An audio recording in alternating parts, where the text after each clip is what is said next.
안녕하세요. 공익법센터 어필에서 주로 난민들을 돕는 줄리앙 이일 변호사라고 합니다. 오늘 여러분들께 좀 소개하고 싶은 것은, 이는 책이 아니고요, 넷플릭스라는 미디어 플랫폼에서 특히 추천할 만한 다큐멘터리가 하나 있어서 여러분들께 소개해드리려고 합니다. 그 제목은 바로 이민자의 나라, 이미그레이션 네이션입니다. 6부작으로 된 다큐멘터리인데요. 미국의 9.11 테러 이후에 이미그레이션 앤 내추럴 서비스, 이민, 국적, 귀화와 관련된 서비스를 제공하는 그 부처가 홈랜드 시큐리티 부서 안으로 들어가게 되면서 이민, 관세, 단속국, 그러니까 이미그레이션 앤 커스텀스 인포스먼트, ICE라고 보통 부르는데, 사람들을 더 단속하고 하는 것들이 훨씬 강해졌습니다.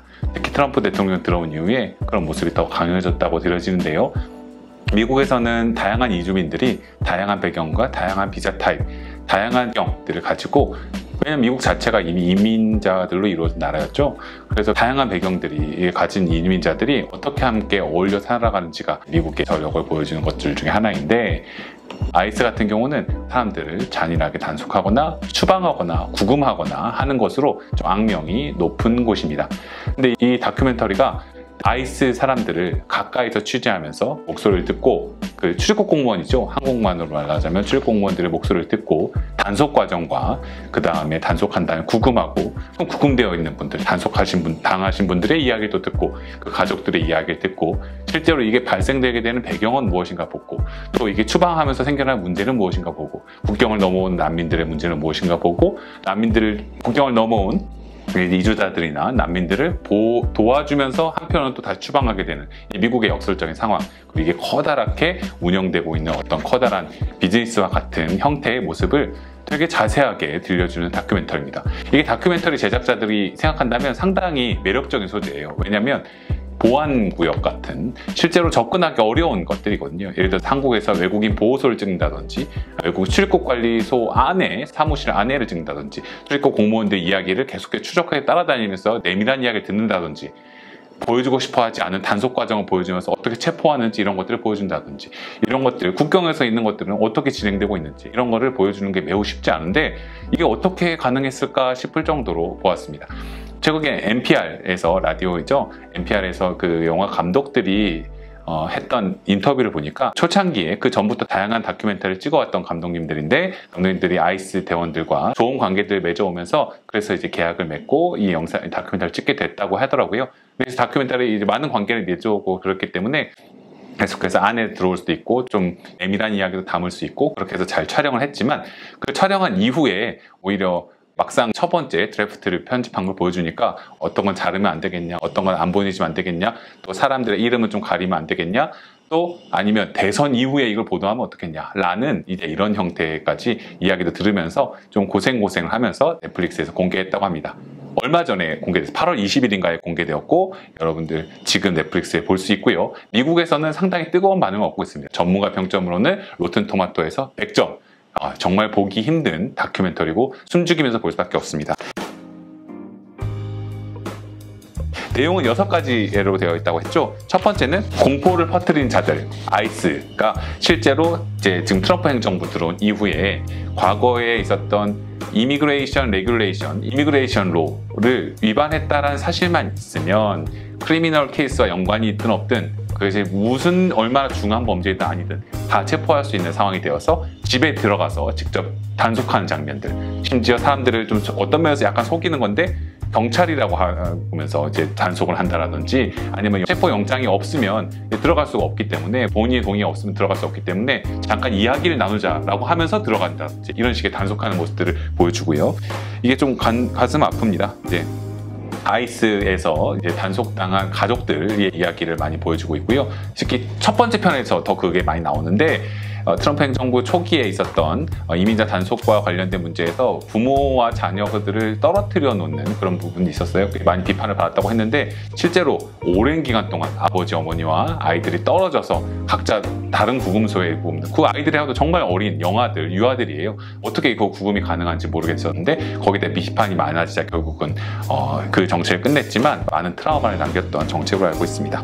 두 번째가 집요한 감시라고 해서, 이민법원, 사법부가 아닌 법원은 법무부 소속에 있습니다. 한국과 약간 다른 법원인데, 그래서 추방과 관련된 절차들은 이민법원에서 이제 관할하게 되는데, 미국에서는요, 이제 그 과정들에 대해서 좀 불공정한다거나 실제로 어떤 결정을 내리게 되는 것에 자유롭지 않은, 독립성이 없는 이런 모습들에 대해서 많이 보여주고 있습니다.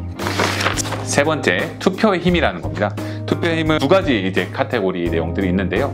미국에서 이민자로서 오랫동안 살아오면서 미국의 해병대, 미국은 특히 군인에 대한 존중이 매우 강하죠. 오래 참전 용사로서 해병대로 살아오고 여러 가지 전우로 살았던 사람이 나라에서 추방되는 일들을 겪었고, 오히려 그렇게 참전했던 용사로서 했던 사람들이 나중에 또 외국인이었는데 추방되었던 이런 경우들이 많아서 외국에 오히려 단체를 만들어서 어떻게 하면 다시 나의 조국으로 돌아갈 수 있느냐, 이렇게 이야기를 하는 경우도 있다고 합니다. 그 부분과 함께 특히 샬럿 지방이었던 것 같은데, 여기서 미국의 법은 좀 다른 것 같은데요. 경찰을, 치안을 관리하는 보안관이 있고 연방기관으로서의 아이스가 있는데, 보안관은 한편으로 미등록 체류자들을 접근하고 가는 방식에 있어서 이제 아이스하고는 완전 다른 접근을 취하는 거죠. 아이스처럼 사람들 다 단속하고 잡거나 한다 보면 오히려 사람들로부터 범죄 수사가 어려워지고 증거를 얻기도 어렵고 공동체의 평화를 깨트린다. 다양한 배경들을 고려할 필요가 있다. 그래서 아이스랑 투표를 통해서 새롭게 보안관이 탄출되면서 그 보안관이 자기가 내세웠던 공약 중에 하나가 아이스와의 협력, 정보를 공유하는 협력을 중단하겠다. 그렇게 얘기했죠. 그래서 실제로 당선이 됐습니다. 사람들이 많이 기뻐하고 조금 더 안정적으로 평화롭게 지낼 수 있다라고 생각했었는데, 갑자기 이제 아이스가 더 대대적인 단속을 내서 사람들을 잡아가기 시작했던 그런 모습이 있습니다. 그게 바로 네 번째, 뉴 노멀, 새로운 형태의 정상이라고 한 거죠. 새롭게 보안관이 선출을 되었지만 아이스가 더 강력하게 단속을 하게 되는 그런 모습들이 있습니다. 다섯 번째, 올바른 길하고 여섯 번째, 황량한 국경에서가 또 충격적인 건데, 사실 다 충격적이지만 난민들을 돕는 저희 입장에서는 올바른 길 같은 경우가 매우 어렵습니다. 이제 가족들과 같이 와서 정당한 방식으로 난민 신청을 했지만 여기 미국의 법제가 많이 달라서 사연이 다 증명되기 전에 외국인 보호소에 오랫동안 구금되어 있는 그런 수용소라고 하는 곳에 구금되어 있는 이제 할머니 분이 계셨는데, 그 부분을 실제로는 풀어줘야 돼요. 근데 계속해서 풀어줘야 하지만 풀어주지 않고 계속해서 구금하고 있으면서 장기간 시간을 점점 끌면서 느리게 하는 그런 과정들이 있습니다.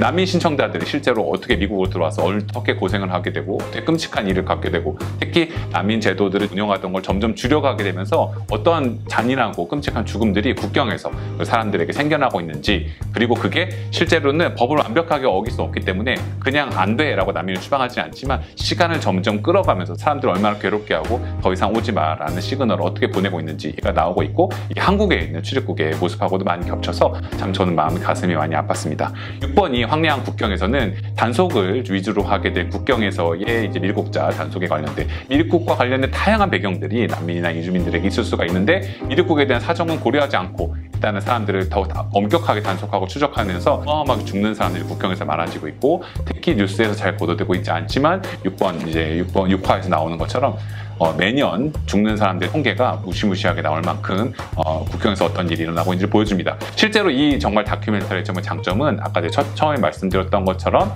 구성적인 면에서 쉽게 카메라를 들이대고 목소리를 들을 수 없는 공무원들과 보안 시설들을 충분히 잘 취재하였다라는 거고, 한편으로는 그러한 이제 공무원들의 목소리 담고 또 외국인 분들의 목소리와 이제 지역 커뮤니티 목소리를 동시에 담아서 여러분들께서 들으시면서 이게 이런 문제가 있구나, 이게 어떻게 심각한 문제고 어떻게 해결해야겠구나 라는 생각을 균형 있게 가져갈 수 있다라는 생각이 들고요.